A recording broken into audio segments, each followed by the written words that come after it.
തെരഞ്ഞെടുപ്പിന്റെ പോളിംഗ് ശതമാനം ജനങ്ങളെ വേഗത്തിൽ അറിയിക്കുന്നതിനായി തെരഞ്ഞെടുപ്പ് കമ്മീഷൻ മുന്നോട്ട് കൊണ്ടുവന്ന ആപ്ലിക്കേഷന്റെ പേര് വോട്ടർ ടേൺ ഔട്ട് ആപ്പ് എന്നാണ്. Voter turn out app. ഇവിടെ നിലവിൽ നമ്മൾ 2 ആപ്ലിക്കേഷനെ കുറിച്ച് ചർച്ച ചെയ്തു. No your candidate.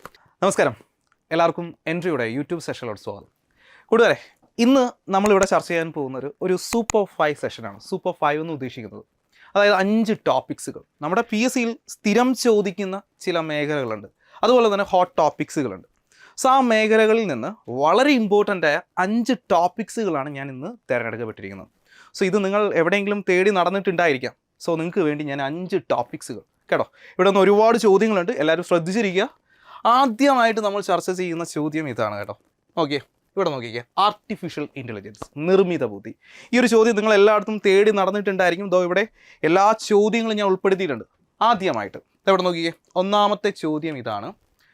2023 ജനുവരിയിൽ XAI എന്ന ആർട്ടിഫിഷ്യൽ ഇൻ്റലിജൻസ് സ്റ്റാർട്ടപ്പ് തുടക്കം കുറിച്ച ബഹിരാകാശ സംരംഭകൻ ആരാടാ? ഇലോൺ മസ്ക് കേട്ടോ, ഇലോൺ മസ്ക്. അപ്പോൾ 2023 ജൂലൈയിൽ XAI എന്ന ആർട്ടിഫിഷ്യൽ ഇൻ്റലിജൻസ് സ്റ്റാർട്ടപ്പിന് തുടക്കം കുറിച്ച ബഹിരാകാശ കമ്പനി ഏതെന്ന് ചോദിച്ചു കഴിഞ്ഞാൽ അദ്ദേഹത്തിൻ്റെ കമ്പനിയായ XAI ആണ്. സോ ആ ഒരു കമ്പനിയുടെ സ്ഥാപകൻ ആരെന്ന് ചോദിച്ചാൽ ഇലോൺ മസ്ക്. നമുക്കറിയാം സ്പേസ് എക്സ് എന്ന ആ ഒരു ബഹിരാകാശ കമ്പനി ആരുടെയെന്ന് ചോദിച്ചാൽ ഇലോൺ മസ്കിൻ്റെ കമ്പനിയാണ്. സോ അദ്ദേഹമാണ് ഈ ഒരു XAI എന്ന ആർട്ടിഫിഷ്യൽ ഇൻ്റലിജൻസ് സ്റ്റാർട്ടപ്പിന് തുടക്കം കുറിച്ചത്. മറ്റൊരു ചോദ്യം, ഇന്ത്യയിലെ ആദ്യത്തെ പ്രാദേശിക AI വാർത്താ അവതാരകയാര്? ഇന്ത്യയിലെ ആദ്യത്തെ പ്രാദേശിക AI വാർത്താ അവതാരക ലിസയാണ്. ഒഡിയ TV ആണ് ഈ ഒരു ലിസയെ അവതരിപ്പിച്ചിരിക്കുന്നത്. ഒന്നിലധികം ഭാഷകൾ സംസാരിക്കുവാൻ കഴിവുള്ള ഒരു AI വാർത്താ റീഡറാണ് ലിസ എന്ന് പറയുന്നത്. ലിസ എന്ന് പറയുന്നത് ഇന്ത്യയിലെ ആദ്യത്തെ പ്രാദേശിക AI വാർത്താ അവതാരക. എങ്കിൽ കുവൈറ്റ് ന്യൂസ് അവതരിപ്പിച്ച വെർച്വൽ ന്യൂസ് അവതാരകയുടെ പേരെന്താണ്? വെർച്വൽ ന്യൂസ് അവതാരക, ഒരു AI ബേസ്ഡ് വെർച്വൽ ന്യൂസ് അവതാരകയാണ് ഫെദ എന്ന് പറയുന്നത്. തിരിഞ്ഞു വരുന്നത് ലിസ എന്ന് പറയുന്നത് ഇന്ത്യയിലെ ആദ്യത്തെ പ്രാദേശിക AI വാർത്താ അവതാരക. എങ്കിൽ കുവൈറ്റ് ന്യൂസ് അവതരിപ്പിച്ച വെർച്വൽ ന്യൂസ് അവതാരകയുടെ പേര് ഫെത എന്നാണ്. കഴിഞ്ഞിട്ടില്ല കേട്ടോ, ഇനിയുണ്ട് ചോദ്യങ്ങൾ. ഇവിടെ നോക്കിക്കേ, ലോകത്തിലെ ആദ്യ നിർമ്മിത ബുദ്ധി അധ്യാപികയുടെ പേരെന്ത്? ലോകത്തിലെ ആദ്യത്തെ നിർമ്മിത ബുദ്ധി AI ബേസ്ഡ് ആയിട്ടുള്ള ഈ ഒരു അധ്യാപികയുടെ പേര് ബിയാട്രിസ് എന്നാണ്. ബിയാട്രിസ്. എങ്കിൽ നമ്മുടെ ഇന്ത്യയിലെ ആദ്യത്തെ AI ടീച്ചറിൻ്റെ പേര് ഐറിസ് എന്നാണ് കേട്ടോ. ഐറിസിനെ സ്ഥാപിച്ചിരിക്കുന്നത് തിരുവനന്തപുരം ജില്ലയിലെ KTCT ഹയർ സെക്കൻഡറി സ്കൂളിലാണ്. KTCT ഹയർ സെക്കൻഡറി സ്കൂളിലാണ് ഇന്ത്യയിലെ ആദ്യത്തെ AI ടീച്ചറിനെ അവിടെ സ്ഥാപിച്ചിരിക്കുന്നത്. അടുത്തതായി മറ്റൊരു ചോദ്യം, ആർട്ടിഫിഷ്യൽ ഇൻ്റലിജൻസ് ചാറ്റ് ബോട്ടായ ChatGPTയുടെ സ്രഷ്ടാവ് ആരാണ്? Sam Altman. ഈ ഒരു വ്യക്തിയെക്കുറിച്ച് നിങ്ങൾ എല്ലാവരും കേട്ടിട്ടുണ്ടായിരിക്കും. അദ്ദേഹമാണ് ആർട്ടിഫിഷ്യൽ ഇൻ്റലിജൻസ് ചാറ്റ് ബോട്ടായ ChatGPTയുടെ സ്രഷ്ടാവ് എന്ന് പറയുന്നത് സാം ഓൾട്ട്മാൻ.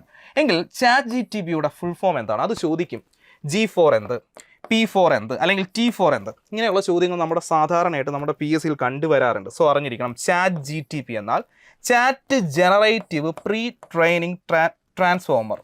എന്താ പറഞ്ഞിരിക്കുന്നത്? Chat generative pre training transformer എന്നതാണ് ഈ ഒരു ChatGPTയുടെ ഈ ഒരു ഫുൾ ഫോം എന്ന് പറയുന്നത്. എന്താ ഇവിടെ പറഞ്ഞ ചോദ്യം എന്തായിരുന്നു? ChatGPTയുടെ സ്രഷ്ടാവ് ആരെന്ന് ചോദിച്ചു കഴിഞ്ഞാൽ നിങ്ങൾ പറയേണ്ട സാം ഓൾട്ട്മാൻ ആണ്. ഈ ഒരു ChatGPT എന്ന ഈ ഒരു ചാറ്റ് ബോട്ടിനെ ഡെവലപ്മെൻറ്റ് ചെയ്തിരിക്കുന്നത് ഓപ്പൺ AI എന്ന കമ്പനിയാണ്. ഓപ്പൺ AI എന്ന കമ്പനിയാണ് ഈ ഒരു ChatGPT ഡെവലപ്മെൻറ്റ് ചെയ്തിരിക്കുന്നത്.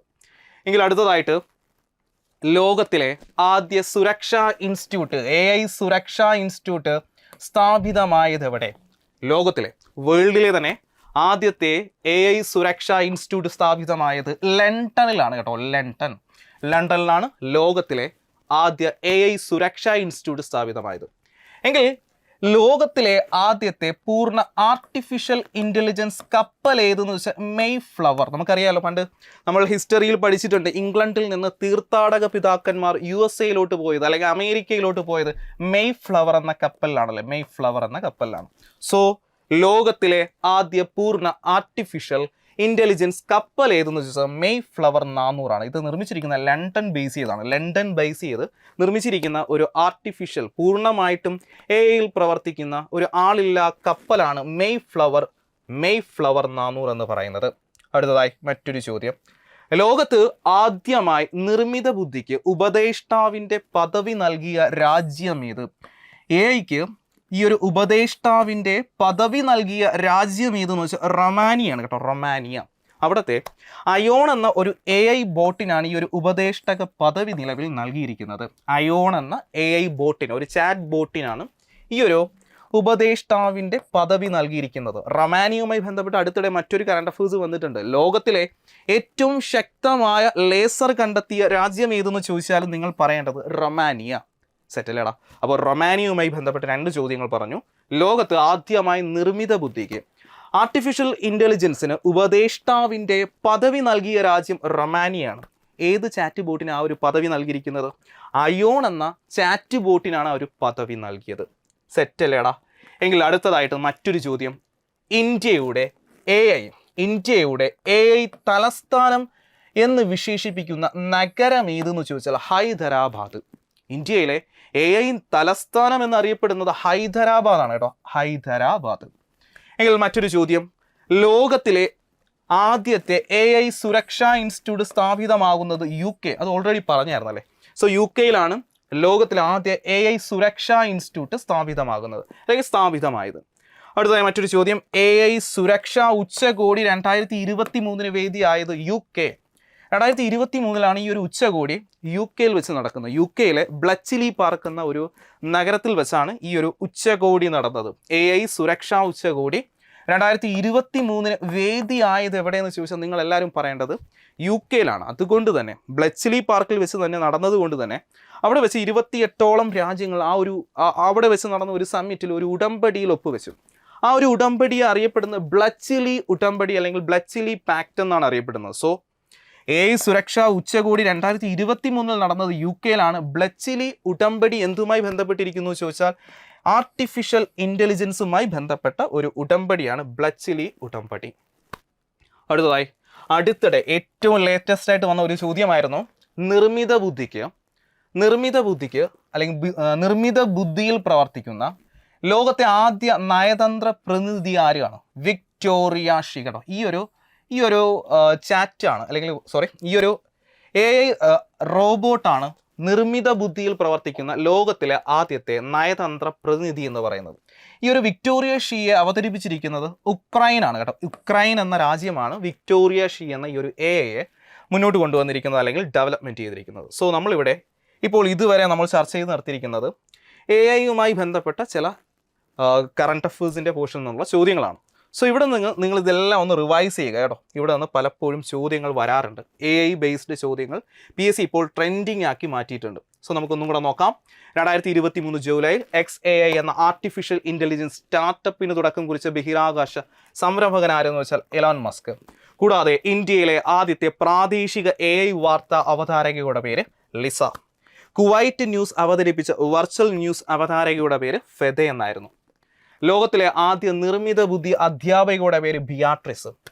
ഇന്ത്യയിലെ ആദ്യത്തെ AI ടീച്ചറിൻ്റെ പേര് ഐറിസ് എന്നാണ്. KTCT ഹയർ സെക്കൻഡറി സ്കൂളിലാണ് ഐറിസിനെ സ്ഥാപിച്ചിരിക്കുന്നത്.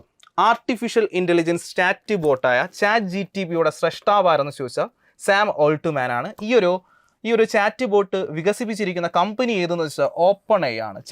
ChatGPT എന്നാൽ chat generative pre training transformer എന്നാണ്. അടുത്തതായി ലോകത്തിലെ ആദ്യ AI സുരക്ഷാ ഇൻസ്റ്റിറ്റ്യൂട്ട് സ്ഥാപിതമായത് ലണ്ടനിലാണ്.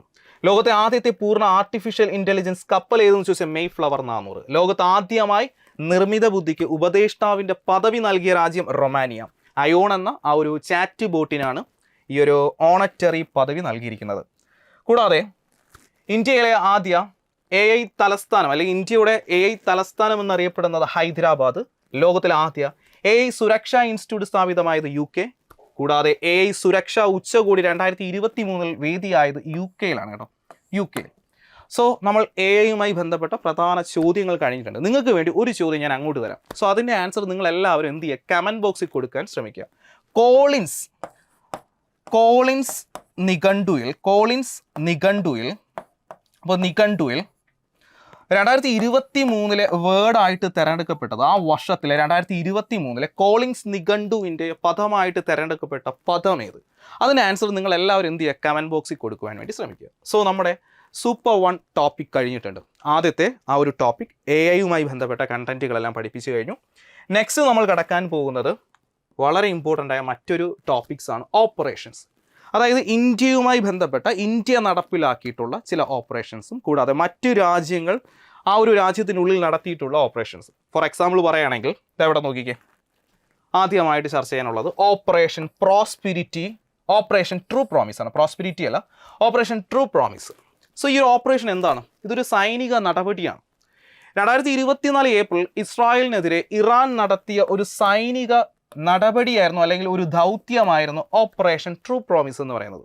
ഇസ്രായേൽ പാലസ്തീൻ വാറിനെ കുറിച്ചൊക്കെ നമുക്കറിയാം. സോ അതുമായി ബന്ധപ്പെട്ട് അടുത്തിടെ ഇസ്രായേലിനെതിരെ ഇറാൻ നടത്തിയ ഒരു സൈനിക നടപടി അല്ലെങ്കിൽ ഒരു ദൗത്യമായിരുന്നു ഓപ്പറേഷൻ ട്രൂ പ്രോമിസ് എന്ന് പറയുന്നത്. ഓപ്പറേഷൻ ട്രൂ പ്രോമിസ് മറ്റൊരു ദൗത്യമാണ്, മറ്റൊരു ഓപ്പറേഷനാണ് ചെങ്കടലിലെ ഷിപ്പിങ്ങിനെതിരെ ഹൂതികൾ നടത്തുന്ന ആക്രമണങ്ങളോട് പ്രതികരിക്കാൻ 2023 ഡിസംബറിൽ യുണൈറ്റഡ് സ്റ്റേറ്റ്സ് നടത്തുന്ന ഒരു സൈനിക നടപടി. കഴിഞ്ഞ വർഷം 2023 ഡിസംബറിലാണ് ഈ ഒരു നടപടി അല്ലെങ്കിൽ ഈ ഒരു ദൗത്യം US നടപ്പിലാക്കിയത്. ആ ഒരു ഓപ്പറേഷൻ്റെ പ്രധാന ലക്ഷ്യം എന്തെന്ന് ചോദിച്ചാൽ ചെങ്കടലിലെ ഷിപ്പിങ്ങിനെതിരെ ഹൂതികൾ നടത്തുന്ന ആ ഒരു ആക്രമണങ്ങളെ പ്രതികരിക്കുന്നതിന് വേണ്ടി, അല്ലെങ്കിൽ അതിനെ ഒന്ന് ചെറുക്കുവാൻ വേണ്ടി US നടപ്പിലാക്കിയ ഒരു ഓപ്പറേഷൻ്റെ പേര് operation prosperity guardian. Operation true promise എന്തായിരുന്നു? ഇസ്രായേലിനെതിരെ ഇറാൻ നടത്തിയ സൈനിക ദൗത്യമായിരുന്നു ഓപ്പറേഷൻ ട്രൂ പ്രോമിസ്. അടുത്തതായി മറ്റൊരു ഓപ്പറേഷൻ അജയ്. നമുക്കറിയാം PSC ചോദിച്ച ഒരു ചോദ്യമാണ്, എന്താണ് ഓപ്പറേഷൻ അജയ്? ഇസ്രായേൽ അകപ്പെട്ട ഇന്ത്യക്കാരെ തിരിച്ചെത്തിക്കുന്നതിന് വേണ്ടി ഇന്ത്യൻ സേന നടപ്പിലാക്കിയ ആ ഒരു ദൗത്യത്തെ അറിയപ്പെട്ടിരുന്ന പേര് ഓപ്പറേഷൻ അജയ്. പ്രീവിയസ് ചോദ്യമാണ്, PSC ഓൾറെഡി ചോദിച്ചു. ഇസ്രായേൽ അകപ്പെട്ട ഇന്ത്യക്കാരെ ഇന്ത്യയിൽ തിരിച്ചെത്തിക്കുന്നതിന് വേണ്ടി നടപ്പിലാക്കിയ ഓപ്പറേഷൻ്റെ പേര് ഓപ്പറേഷൻ അജയ് എന്നാണ്. എങ്കിൽ പറഞ്ഞ മക്കളെ, ഈ ഒരു ഹമാസ് ഇസ്രായേൽ യുദ്ധം ആരംഭിച്ചത് എന്നായിരുന്നു? ഹമാസ് ഇസ്രായേൽ യുദ്ധം ആരംഭിച്ചത് ഒക്ടോബർ 7, 2023. 2023 ഒക്ടോബർ 7 ഈ ഒരു ഇസ്രായേൽ അതുപോലെ തന്നെ ഹമാസ് യുദ്ധം ആരംഭിച്ചത്. അടുത്തതായി മറ്റൊരു ഓപ്പറേഷനാണ് ഓപ്പറേഷൻ ഗംഗ. ഇതും PSC അടുത്തിടെ ചോദിച്ച ഒരു ചോദ്യമായിരുന്നു, എന്തായിരുന്നു ഓപ്പറേഷൻ ഗംഗ? 2022 നടപ്പിലാക്കിയ ഒരു ദൗത്യമായിരുന്നു, ഓപ്പറേഷൻ ഗംഗ.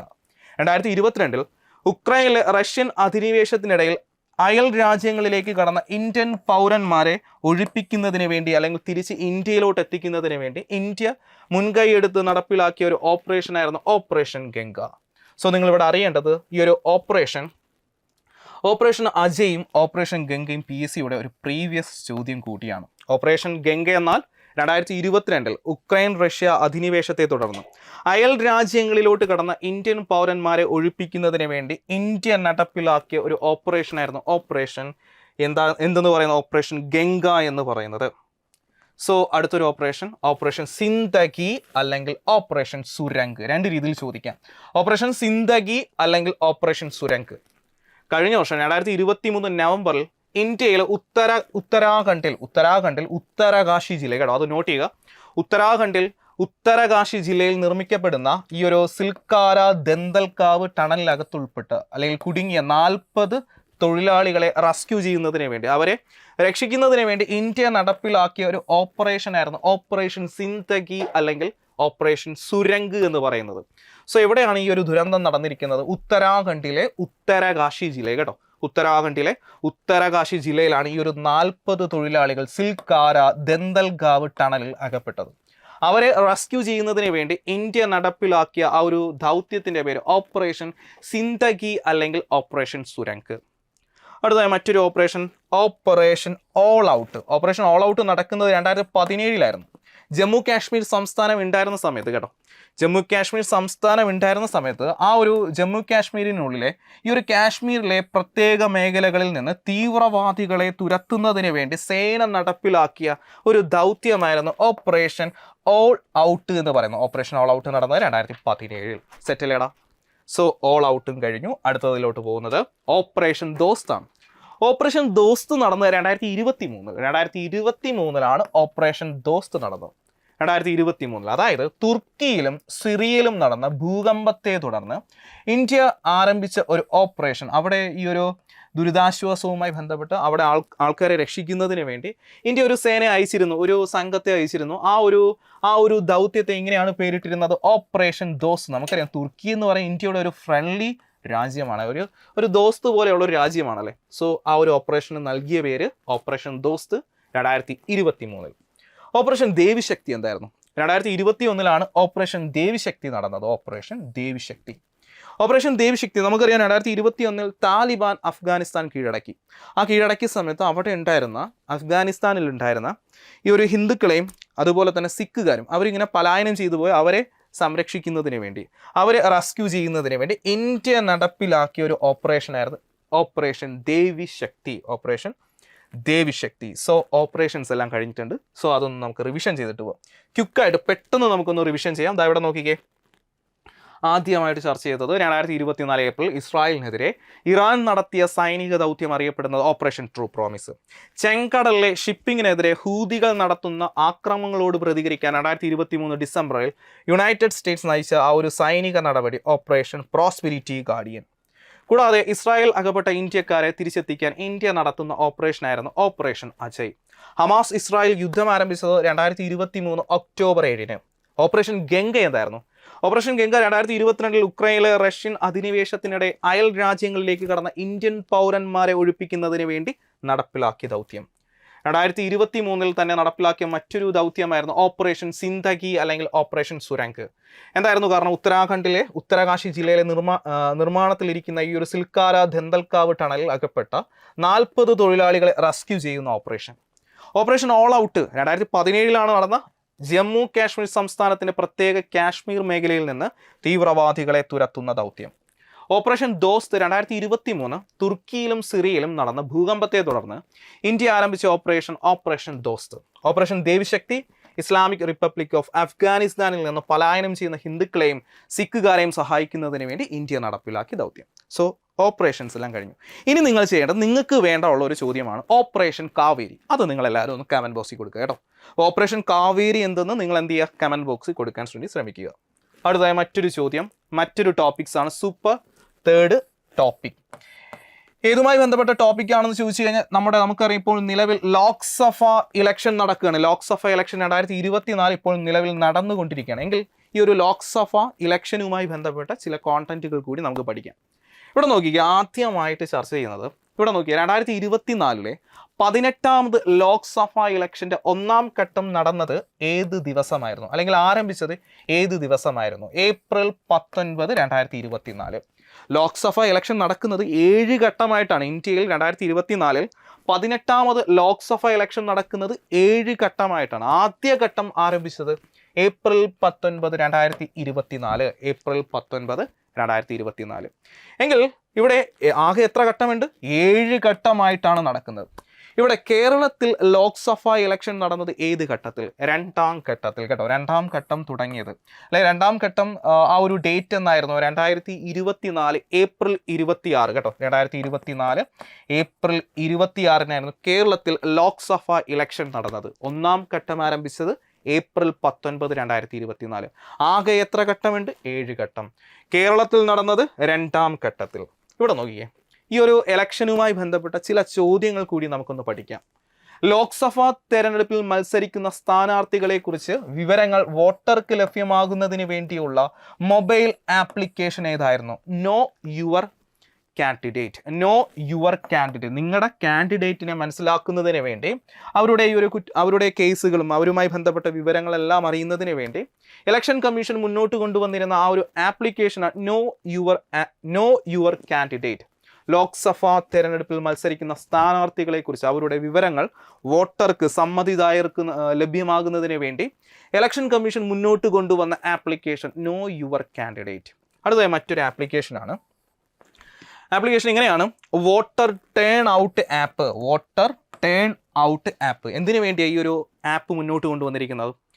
തെരഞ്ഞെടുപ്പിന്റെ പോളിംഗ് ശതമാനം ജനങ്ങളെ വേഗത്തിൽ അറിയിക്കുന്നതിനായി തെരഞ്ഞെടുപ്പ് കമ്മീഷൻ മുന്നോട്ട് കൊണ്ടുവന്ന ആപ്ലിക്കേഷന്റെ പേര് വോട്ടർ ടേൺ ഔട്ട് ആപ്പ് എന്നാണ്. Voter turn out app. ഇവിടെ നിലവിൽ നമ്മൾ 2 ആപ്ലിക്കേഷനെ കുറിച്ച് ചർച്ച ചെയ്തു. നോ യുവർ കാൻഡിഡേറ്റ്, ഈ ഒരു തെരഞ്ഞെടുപ്പിൽ പങ്കെടുക്കുന്ന സ്ഥാനാർത്ഥികളെക്കുറിച്ച് അവരുടെ ഡീറ്റെയിൽസുകൾ അറിയുന്നതിന് വേണ്ടിയുള്ള ഒരു ആപ്ലിക്കേഷനായിരുന്നു നോ യുവർ കാൻഡിഡേറ്റ്.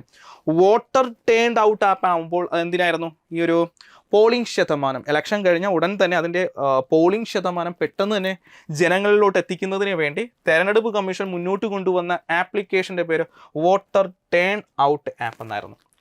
അടുത്ത മറ്റൊരു ചോദ്യം, അർഹരായ മുഴുവൻ വിദ്യാർത്ഥികളെയും വോട്ടർമാരാക്കിയ രാജ്യത്തെ ആദ്യ ജില്ല ഏതെന്ന് ചോദിച്ചാൽ കണ്ണൂർ. നമ്മുടെ കേരളത്തിലെ കണ്ണൂരാണ് കേട്ടോ. അർഹരായ മുഴുവൻ വിദ്യാർത്ഥികളെയും വോട്ടർമാരാക്കിയ രാജ്യത്തെ ആദ്യ ജില്ല ഏതെന്ന് ചോദിച്ചാൽ കണ്ണൂരാണ് കേട്ടോ, കണ്ണൂർ.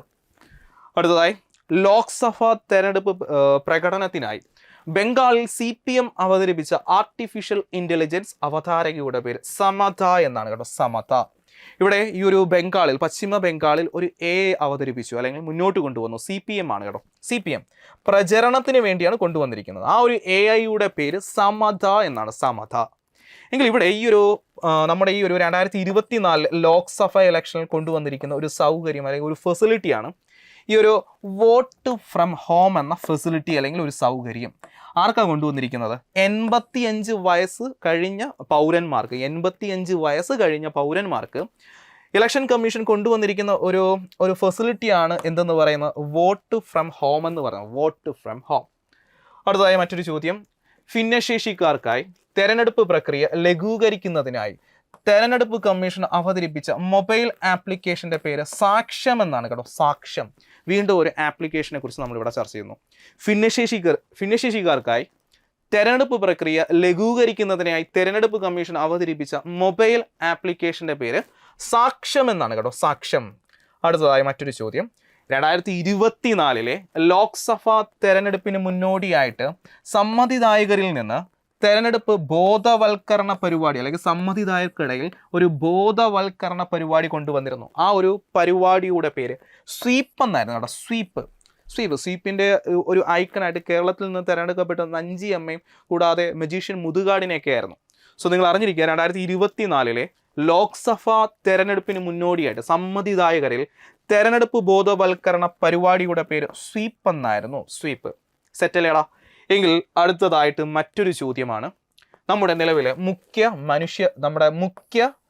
തെരഞ്ഞെടുപ്പ് കമ്മീഷൻ, നമ്മുടെ നിലവിലെ മുഖ്യ തെരഞ്ഞെടുപ്പ് കമ്മീഷൻ ആരെന്ന് ചോദിച്ചാൽ രാജീവ് കുമാർ. ഇന്ത്യയുടെ നിലവിലെ മുഖ്യ തെരഞ്ഞെടുപ്പ് കമ്മീഷൻ ആരെന്ന് ചോദിച്ചാൽ രാജീവ് കുമാർ. എങ്കിൽ മറ്റ് കമ്മീഷണേഴ്സ് ആരൊക്കെയാണ്? ആകെ 3 മെമ്പേഴ്സ് അടങ്ങുന്ന ബോഡിയാണ് നമ്മുടെ ഇന്ത്യയുടെ തെരഞ്ഞെടുപ്പ് കമ്മീഷൻ എന്ന് പറയുന്നത്. അതിലെ പുതിയ മറ്റ് കമ്മീഷണേഴ്സ് ആരൊക്കെയെന്ന് ചോദിച്ചു കഴിഞ്ഞാൽ ജ്ഞാനേഷ് കുമാറും സുഖ്ബീർ സിംഗ് സന്ധു. മുഖ്യ തെരഞ്ഞെടുപ്പ് കമ്മീഷണർ രാജീവ് കുമാറും മറ്റ് കമ്മീഷണേഴ്സ് ആരൊക്കെയെന്ന് ചോദിച്ചാൽ ജ്ഞാനേഷ് കുമാറും സുഖ്ബീർ സിംഗ് സന്ധു. സുഖ്ബീർ സിംഗ് സന്ധു. ഈ രണ്ടും 3 വ്യക്തികളാണ് ഈ ഒരു കമ്മീഷനിലെ മെമ്പേഴ്സ് എന്ന് പറയുന്നത്. സോ നമ്മുടെ നിലവിലെ കേരളത്തിലെ മുഖ്യ തെരഞ്ഞെടുപ്പ് കമ്മീഷൻ ആരെന്ന് ചോദിച്ചാൽ ഷാജഹാൻ കേട്ടോ, ഷാജഹാൻ. എങ്കിൽ നമ്മുടെ കേരളത്തിലെ മുഖ്യ electoral officer, chief electoral officer ആരെന്ന് ചോദിച്ചു കഴിഞ്ഞാൽ നിങ്ങൾ പറയേണ്ടത് സഞ്ജയ് കൗളാണ് കേട്ടോ. ഞാനിവിടെ മലയാളത്തിൽ എഴുതാം, സഞ്ജയ് കൗളാണ് നിലവിലെ കേരളത്തിലെ ചീഫ് ഇലക്ടറൽ ഓഫീസർ. നമ്മുടെ കേരളത്തിലെ മുഖ്യ ഈ ഒരു തെരഞ്ഞെടുപ്പ് കമ്മീഷൻ ആരെന്ന് ചോദിച്ചാൽ ഷാജഹാൻ. സോ നിലവിൽ നമ്മുടെ 3ാമത്തെ ടോപ്പിക്സും കഴിഞ്ഞിട്ടുണ്ട്. ഇലക്ഷനുമായി ബന്ധപ്പെട്ട 2024 ലോക്സഭ ഇലക്ഷനുമായി ബന്ധപ്പെട്ട കോണ്ടന്റുകളാണ് നമ്മളിവിടെ ചർച്ച ചെയ്തത്. സോ നമുക്കതൊന്ന് റിവിഷൻ ചെയ്തിട്ട് പോവാം. ചോദ്യം ഇതാണ്. ഒന്നാമത്തെ ചോദ്യം, 18ാമത് ലോക്സഭ ഇലക്ഷൻ്റെ 1ാം ഘട്ടം ആരംഭിച്ചത് ഏപ്രിൽ 19. 2ാം ഘട്ടം ആരംഭിച്ചത് ഏപ്രിൽ 26. കേരളത്തിൽ ആരംഭിച്ചിരിക്കുന്നത് 2ാം ഘട്ടത്തിൽ. ഇന്ത്യയിൽ ആകെ 7 ഘട്ടങ്ങളായിട്ടാണ് ലോക്സഭ ഇലക്ഷൻ നടക്കുന്നത്. കൂടാതെ ഈ ഒരു ലോക്സഭാ തെരഞ്ഞെടുപ്പിൽ മത്സരിക്കുന്ന കാൻഡിഡേറ്റ്സിൻ്റെ ഡീറ്റെയിൽസ് മനസ്സിലാക്കുന്നതിന് വേണ്ടിയുള്ള ഒരു ആപ്ലിക്കേഷൻ നോ യുവർ കാൻഡിഡേറ്റ്. എന്തായിരുന്നു വോട്ടർ ടേൺഡ് ഔട്ട് ആപ്പ്? തെരഞ്ഞെടുപ്പ് പോളിംഗ് ശതമാനം ജനങ്ങളിലോട്ട് എത്തിക്കുന്നതിന് വേണ്ടി, വേഗത്തിൽ എത്തിക്കുന്നതിന് വേണ്ടി തെരഞ്ഞെടുപ്പ് കമ്മീഷൻ കൊണ്ടുവന്ന ആപ്പായിരുന്നു വോട്ടർ ടേൺഡ് ഔട്ട് ആപ്പ്. അടുത്തതായി അർഹരായ മുഴുവൻ വിദ്യാർത്ഥികളെയും വോട്ടർമാരാക്കിയ രാജ്യത്തെ ആദ്യ ജില്ല ഏതെന്ന് ചോദിച്ചാൽ കണ്ണൂരാണ്. ലോക്സഭാ തെരഞ്ഞെടുപ്പ് പ്രകടനത്തിനായി ബംഗാളിൽ CPM അവതരിപ്പിച്ച ആർട്ടിഫിഷ്യൽ ഇന്റലിജൻസ് AI അവതാരകയുടെ പേര് സമത എന്നായിരുന്നു. 85 വയസ്സ് കഴിഞ്ഞ പൗരന്മാർക്ക് വീട്ടിൽ വോട്ട് ചെയ്യുന്നതിന് വേണ്ടി കൊണ്ടുവന്ന ഫെസിലിറ്റിയാണ് വോട്ട് ഫ്രം ഹോം. അടുത്തതായി ഭിന്നശേഷിക്കാർക്കായി തെരഞ്ഞെടുപ്പ് പ്രക്രിയ ലഘൂകരിക്കുന്നതിനായി തെരഞ്ഞെടുപ്പ് കമ്മീഷൻ അവതരിപ്പിച്ച മൊബൈൽ ആപ്ലിക്കേഷൻ സാക്ഷ്യം എന്നായിരുന്നു കേട്ടോ.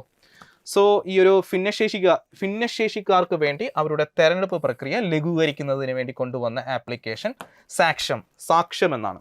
2024 ലോക്സഭാ തെരഞ്ഞെടുപ്പ് മുന്നോടിയായിട്ട് സമ്മതിദായകരിൽ തെരഞ്ഞെടുപ്പ് ബോധവൽക്കരണ പരിപാടിയുടെ പേര് സ്വീപ്പ് എന്നായിരുന്നു. സ്വീപ്പ്. പിന്നീട് ചർച്ച ചെയ്തത് നമ്മുടെ നിലവിലെ ഇന്ത്യയുടെ മുഖ്യ തെരഞ്ഞെടുപ്പ് കമ്മീഷണർ ആണെങ്കിൽ രാജീവ് കുമാർ, മറ്റ് കമ്മീഷണേഴ്സ് ഗാനേഷ് കുമാറും സുഖ്ബീർ സിംഗ് സന്ധു. കേരളത്തിൽ മുഖ്യ തെരഞ്ഞെടുപ്പ് കമ്മീഷണർ ആരെന്ന് ചോദിച്ചാൽ A. Shajahan. Chief electoral officer Sanjay Kaul. So നമ്മൾ അടുത്തതായിട്ട് കടക്കാൻ പോകുന്നത് സൂപ്പർ 4 ടോപ്പിക്സ് ആണ്. നാലാമത്തെ ഒരു പ്രധാനപ്പെട്ട ടോപ്പിക്സ് ആണ് വനിതാ സംവരണ ബില്ല്. നമുക്കറിയാം നിരന്തരം ഇപ്പോൾ PSC ചോദിക്കുന്ന ഒരു ചോദ്യമാണ് സംവരണ ബില്ല് അല്ലെ, വനിതാ സംവരണ ബില്ല്. 106ാം അമെൻമെന്റ് ആണ്. 106ാം അമെൻമെന്റ്.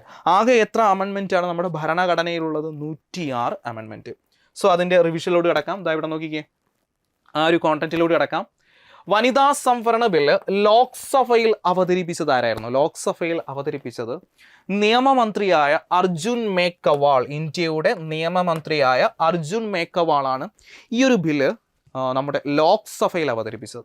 ലോക്സഭയിൽ അദ്ദേഹം അവതരിപ്പിച്ചത് 2023 സെപ്റ്റംബർ 19 ലോക്സഭയിൽ ഈ ഒരു ബില്ല് അർജുൻ മേഘവാൾ അവതരിപ്പിച്ച 2023 സെപ്റ്റംബർ 19. കൂടാതെ ഏത് പേരിലാണ് ഈ ഒരു ബില്ല് അവതരിപ്പിച്ചത്? നാരി ശക്തി വന്ദൻ അധിനിയം എന്ന പേരിലാണ് അദ്ദേഹം ഈ ഒരു ബില്ല് ലോക്സഭയിൽ അവതരിപ്പിച്ചത്. ലോക്സഭ ഈ ബില്ല് പാസ്സാക്കിയത് എന്നു ചോദിച്ചു കഴിഞ്ഞാൽ 2023 സെപ്റ്റംബർ 20 കേട്ടോ. 2023 സെപ്റ്റംബർ 20 ലോക്സഭ ഈ ബില്ല് പാസ്സാക്കി. ലോക്സഭ പാസ്സാക്കിയ ബില്ല് പിന്നീട് രാജ്യസഭയിലോട്ട് എത്തുകയും രാജ്യസഭ പാസ്സാക്കിയ വെരി നെക്സ്റ്റ് ഡേ സെപ്റ്റംബർ 21 വനിതാ സംവരണ ബില്ല് രാജ്യസഭ പാസ്സാക്കിയത് 2023 സെപ്റ്റംബർ 21. എങ്കിൽ ഈ ഒരു ബില്ലിൽ നമ്മുടെ ഇന്ത്യയുടെ രാഷ്ട്രപതി ഒപ്പുവെച്ചത് എന്ന് ചോദിച്ചാൽ സെപ്റ്റംബർ 28, 2023. സെപ്റ്റംബർ 28, 2023 ഈ ഒരു ബില്ലിൽ രാഷ്ട്രപതി ഒപ്പുവെച്ചത്. സോ അടുത്തതായി നമുക്ക് ഈ ഒരു വനിതാ സംവരണ ബില്ല് ഓൾറെഡി പറഞ്ഞായിരുന്നു. ഈ ഒരു ബില്ല് ലോക്സഭയിൽ അവതരിപ്പിച്ചിരിക്കുന്നത് ഏത് പേരിലാണ്? നാരി ശക്തി വന്ദൻ അധിനിയം എന്ന പേരിലാണ്. ഈ ബില്ലിൻ്റെ അകത്ത് പറയുന്ന കാര്യങ്ങൾ എത്രാമത്തെ ബില്ല് എന്ന് ചോദിച്ചു കഴിഞ്ഞാൽ നിങ്ങൾ പറയേണ്ടത് ഭരണഘടന ഭേദഗതി ബില്ല് എന്ന് ചോദിച്ചു കഴിഞ്ഞാൽ 128ാം ഭരണഘടന ഭേദഗതി ബില്ല്. എത്രാമത്തെ ഭേദഗതി എന്ന് ചോദിച്ചാൽ 106ാം ഭേദഗതി. ഭരണഘടനാ ഭേദഗതി ബില്ല് 128ാം ഭരണഘടനാ ഭേദഗതി ബില്ല്. ഈ ബില്ലിനകത്ത് പറയുന്ന കണ്ടന്റുകൾ എന്തൊക്കെയാണെന്ന് നമുക്ക് പരിശോധിക്കാം. ദാ ഇവിടെ നോക്കിക്കേ. ലോക്സഭയിലേക്കും സംസ്ഥാന നിയമനിർമ്മാണ സഭയിലേക്കുമുള്ള പൊതു തെരഞ്ഞെടുപ്പിൽ വനിതകൾക്ക് 33% സംവരണം നൽകുന്ന ബില്ലാണ് നമ്മുടെ നാരി ശക്തി ബില്ല് കേട്ടോ. ലോക്സഭയിലേക്കും സംസ്ഥാന നിയമനിർമ്മാണ സഭ എന്ന് പറയുമ്പോൾ സംസ്ഥാനത്തെ ലെജിസ്ലേറ്റീവ് അസംബ്ലിയാണ് കേട്ടോ. സംസ്ഥാനത്തെ ലെജിസ്ലേറ്റീവ് അസംബ്ലിയിലും നടക്കുന്ന പൊതു തെരഞ്ഞെടുപ്പിൽ വനിതകൾക്ക് 1/3 അല്ലെങ്കിൽ 33% സംവരണം ഏർപ്പെടുത്തിയിരിക്കുന്ന ബില്ല് ഏതെന്ന് ചോദിച്ചാൽ അത് 128ാം ഭരണഘടനാ ഭേദഗതി ബില്ല് 106ാം ഭേദഗതി കേട്ടോ. 106ാം ഭേദഗതി. എങ്കിൽ അടുത്തതായി ഈ ഒരു ബില്ലിൽ പറഞ്ഞ മറ്റൊരു കാര്യമാണ് SC/ST മണ്ഡലങ്ങളിൽ 33% വനിതാ സംവരണ മണ്ഡലങ്ങളാക്കി മാറ്റി. ഈ ഒരു SC/ST മണ്ഡലങ്ങൾ 33% സംവരണ മണ്ഡലങ്ങളാക്കി മാറ്റി. കൂടാതെ ഇവിടെ പറയുന്ന മറ്റൊരു കാര്യമാണ് രാജ്യസഭയിലും ലെജിസ്ലേറ്റീവ് കൗൺസിലുകളിലും വനിതകൾക്ക് സംവരണമില്ല. ഇതൊന്ന് നോട്ട് ചെയ്യുക കേട്ടോ. രാജ്യസഭയിലും നമ്മുടെ ഈ ഒരു സ്റ്റേറ്റ് ലെജിസ്ലേറ്റീവ് കൗൺസിലുകളിലും സംവരണമില്ല. സ്റ്റേറ്റ് ലെജിസ്ലേറ്റീവ് അസംബ്ലികളിൽ 1/3 റിസർവേഷൻ ഉണ്ട്. എന്നാൽ ഈ ഒരു രാജ്യസഭയിലും ലെജിസ്ലേറ്റീവ് കൗൺസിലുകളിലും സംവരണമില്ല. ഈ ഒരു പോയിന്റ് അടുത്തിടെ നടന്ന ഡിഗ്രി ലെവൽ എക്സാംസിന് വന്നിരുന്നു. നിങ്ങൾ ശ്രദ്ധിച്ചോ എന്നറിയില്ല. നിങ്ങൾ ശ്രദ്ധിച്ചാൽ നിങ്ങൾക്ക് മനസ്സിലാവും. ഈ ഒരു കോണ്ടന്റ് ഈ ഒരു കണ്ടന്റ് നമ്മുടെ അടുത്തിടെ നടന്ന ഡിഗ്രി ലെവൽ ഫസ്റ്റ് ഫേസ് എക്സാമിന് ചോദിച്ചിരുന്നു. OBC സ്ത്രീകൾക്ക് പ്രത്യേക കോട്ടയില്ല കേട്ടോ. OBC സ്ത്രീകൾക്ക് ഇവിടെ പ്രത്യേകിച്ച് കോട്ടകളോ മറ്റ് റിസർവേഷനോ നൽകിയിട്ടില്ല. കൂടാതെ ഈ ഒരു ബില്ല് നിലവിൽ വരുന്നത് എന്നു ചോദിച്ചു കഴിഞ്ഞാൽ ഈ ബില്ല് നിലവിൽ വരുന്നത് വിജ്ഞാപനം ചെയ്യപ്പെടുന്ന ദിവസം മുതൽ 15 വർഷത്തിലേക്കാണ്. വിജ്ഞാപനം ചെയ്യപ്പെടുന്ന ദിവസം മുതൽ 15 വർഷത്തേക്കാണ് ഈ ഒരു ബില്ല് നിലവിൽ വരാൻ പോകുന്നത്. അതായത് നമുക്കറിയാം ഈ വരുന്ന ലോക്സഭ ഇലക്ഷനിൽ ഈ ഒരു ബില്ല് നടപ്പിലാക്കാൻ കഴിയില്ല. മറിച്ച് ഇനി വരുന്ന ഈ ഒരു സെൻസസ് നടക്കണം, ഇന്ത്യയിൽ സെൻസസ് നടക്കണം, അതുപോലെ തന്നെ ഡീലിമിറ്റേഷൻ നടക്കണം, നമ്മുടെ ഈ ഒരു മണ്ഡലങ്ങളുടെ പുനർനിർണയമെല്ലാം നടക്കണം. അതിനുശേഷം വരുന്ന പൊതു തെരഞ്ഞെടുപ്പ് 2029 കേട്ടോ. 2029 ഇലക്ഷനിലായിരിക്കും ഈ ഒരു ബില്ല് നടപ്പിലാക്കാൻ പോകുന്നത്. നടപ്പിലാക്കി 15 വർഷമാണ് ഇതിലെ ഈ ബില്ലിൽ പറയുന്ന കാര്യങ്ങൾ നടപ്പിലാക്കുന്നത്, അല്ലെങ്കിൽ ആ ഒരു കാര്യങ്ങൾ പ്രാബല്യത്തിൽ വരുന്നത്. സോ സെറ്റല്ലേ? സോ ഇവിടെ നമ്മൾ ചർച്ച ചെയ്തത് വനിതാ സംവരണ ബില്ലായിരുന്നു. 128 ഭരണഘടനാ ഭേദഗതിയും കൂടാതെ എത്ര ഭേദഗതി ബില്ലാണെങ്കിൽ 128 ഭരണഘടനാ ഭേദഗതി ബില്ലും, ഭേദഗതി എത്രയെന്ന് ചോദിച്ചാൽ 106 ഭേദഗതിയുമാണ്, ഭരണഘടനാ ഭേദഗതിയുമാണ്. ഈ ഒരു ഭേദഗതിയിൽ ചില തിരുത്തലുകൾ വരുത്തിയിരുന്നു. നമുക്കറിയാം ഭേദഗതി എന്നാൽ എന്തെങ്കിലും മാറ്റങ്ങൾ വരുത്തുകയോ അല്ലെങ്കിൽ എന്തെങ്കിലും പുതിയ തിരുത്തലുകൾ വരുത്തുകയോ അല്ലെങ്കിൽ എന്തെങ്കിലും വെട്ടിക്കുറയ്ക്കുകയോ, ആർട്ടിക്കിൾസിൽ അതിനുള്ളിൽ പറയുന്ന കണ്ടന്റുകളിൽ എന്തെങ്കിലും തിരുത്തലുകളോ അല്ലെങ്കിൽ മാറ്റങ്ങളോ വരുത്തുന്നതിനെയാണ് ഭേദഗതി എന്ന് പറയുന്നത്. സോ അത്തരത്തിൽ ഇവിടെ ചില തിരുത്തലുകൾ വരുത്തിയിട്ടുണ്ട്. ഏതൊക്കെ ആർട്ടിക്കിൾസിലാണ് ഭരണഘടനയിൽ ഈ ഒരു വനിതാ സംവരണ ബില്ലിലൂടെ മാറ്റങ്ങൾ വന്നിരിക്കുന്നത്? പ്രധാനമായിട്ടും 3 ആർട്ടിക്കിൾസാണ്. ആ ആർട്ടിക്കിൾസ് എന്ന് പറയുന്നത് 330A, 332A, 334A കൂടാതെ 239A കേട്ടോ. സോ ഇവിടെ നിങ്ങൾ ഏതൊക്കെ ആർട്ടിക്കിൾസിലാണ് അല്ലെങ്കിൽ ഏതൊക്കെ അനുച്ഛേദങ്ങളിലാണ് ഇവിടെ തിരുത്തലുകൾ വരുത്തിയിരിക്കുന്നത്? 330A, 332A, 334A, 239A എന്നിവയിലാണ് കൂട്ടിച്ചേർത്തലുകൾ അല്ലെങ്കിൽ തിരുത്തലുകൾ വരുത്തിയിരിക്കുന്നത്. സോ ഓരോ ആർട്ടിക്കിൾസിലും പരാമർശിക്കുന്നത് എന്ത് എന്ന് നമുക്കൊന്ന് പരിശോധിക്കാം. ആദ്യമായിട്ട് 330Aയിൽ പറയുന്നത് ലോക്സഭയിലെ വനിതാ സംവരണമാണ്. 330Aയിൽ പറയുന്നത്.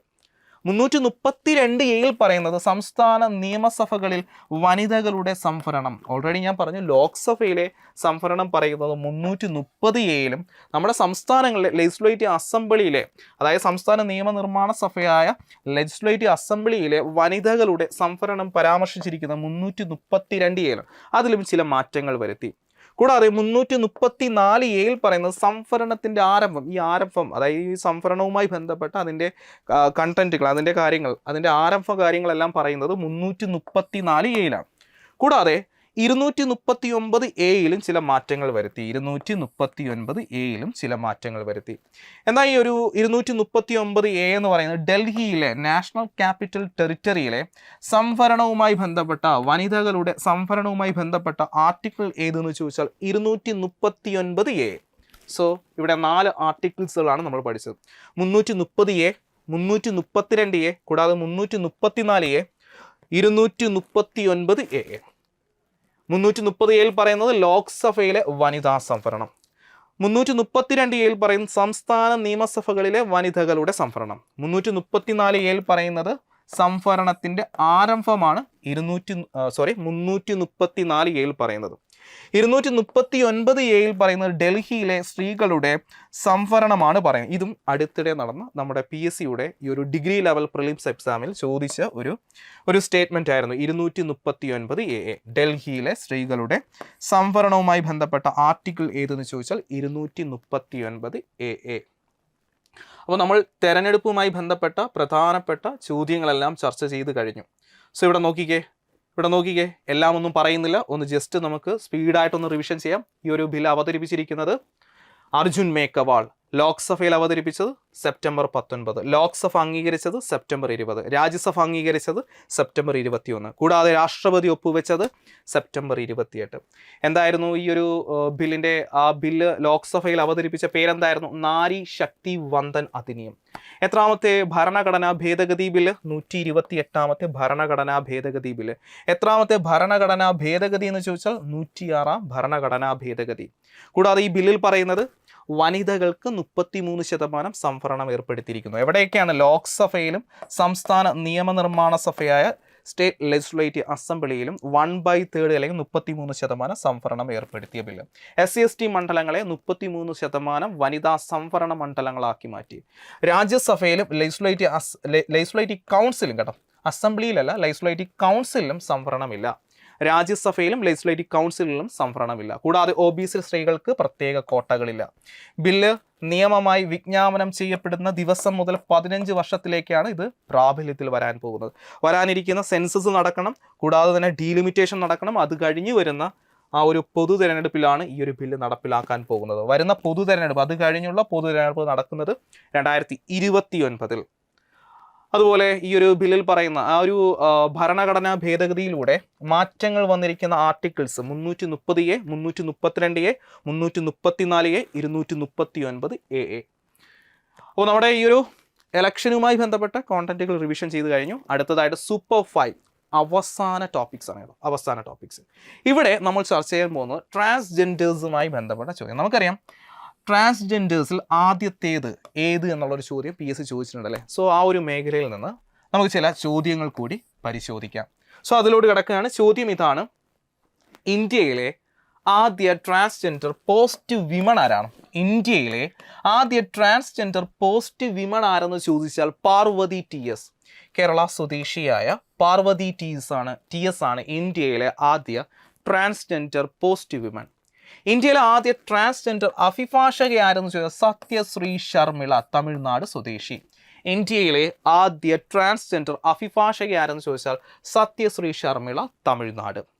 കേരളത്തിലെ ആദ്യ ട്രാൻസ്ജെൻഡർ അഭിഭാഷക ആരെന്ന് ചോദിച്ചാൽ പത്മാലക്ഷ്മി. കേട്ടോ, കേരളത്തിലെ ആദ്യ ട്രാൻസ്ജെൻഡർ അഭിഭാഷക ആരെന്ന് ചോദിച്ചാൽ പത്മാലക്ഷ്മി. ഇന്ത്യയിലെ ആദ്യ ട്രാൻസ്ജെൻഡർ സബ് ഇൻസ്പെക്ടർ ആരെന്ന് ചോദിച്ചാൽ K. പ്രീതി യാഷിനി, തമിഴ്നാട്. K. പ്രീതി യാഷിനി, തമിഴ്നാടാണ് ഇന്ത്യയിലെ ആദ്യത്തെ ഈ ഒരു ട്രാൻസ്ജെൻഡർ സബ് ഇൻസ്പെക്ടർ. അടുത്തതായി ഇന്ത്യയിലെ ആദ്യ ട്രാൻസ്ജെൻഡർ സർക്കാർ അധ്യാപിക ആരെന്ന് വെച്ചാൽ റിയ അലവേക്കർ, മഹാരാഷ്ട്ര. ഇന്ത്യയിലെ ആദ്യ ട്രാൻസ്ജെൻഡർ സർക്കാർ അധ്യാപിക റിയ അലവേക്കർ, മഹാരാഷ്ട്ര.